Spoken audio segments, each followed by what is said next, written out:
میں نے بہت سارے پیرنٹس کو آبزرو کیا کہ وہ اپنے بچوں کو ڈسپلن کرنے کے لیے کسی دوسرے سے ڈرانا شروع کر دیتے ہیں.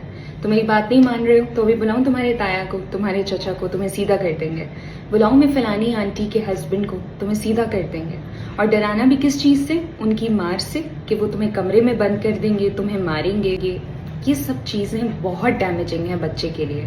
ڈسپلن کرنا ایک اسکل ہوتی ہے, اس کے پراپر پروٹوکالز ہوتے ہیں, کچھ طریقے ہوتے ہیں, لیکن یہ طریقہ ان کی سینس آف سیکیورٹی ڈیمیج کر دیتا ہے, ان کی عزت نفس کو ڈیمیج کر دیتا ہے, اور ان کا جو آپ کے ساتھ ریلیشن شپ ہے, مطلب یہ بچہ آگے آئندہ زندگی میں آنے والی کسی بھی چیلنجنگ ٹائم میں کسی اور کے پاس تو چلا جائے گا, لیکن اپنے پیرنٹس کے پاس نہیں آئے گا, نوئنگ کہ اس کے پیرنٹس نے اس کو یہ بات باور کرا دی ہے کہ ہماری موجودگی میں کوئی بھی آ کر تمہیں کچھ بھی کہہ سکتا ہے, تمہیں مار سکتا ہے, تمہیں ڈانٹ سکتا ہے, اور تمہارے پیرنٹس تمہیں پروٹیکٹ کرنے کے لیے کچھ نہیں کریں گے.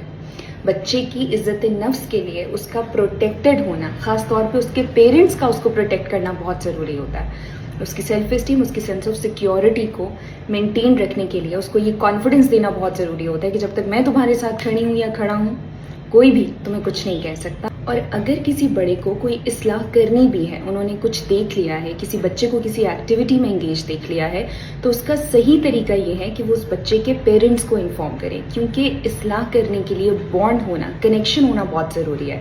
اور بعض اوقات وہی ریلیٹیوز, وہی لوگ جن کا کوئی کنیکشن نہیں ہوتا بچے کے ساتھ, بہت انسلٹنگ, پیسو اگریسو اور بہت ڈیمیننگ باتیں کر جاتے ہیں, جس سے بچے کی سیلف اسٹیم بہت زیادہ ڈیمیج ہوتی ہے.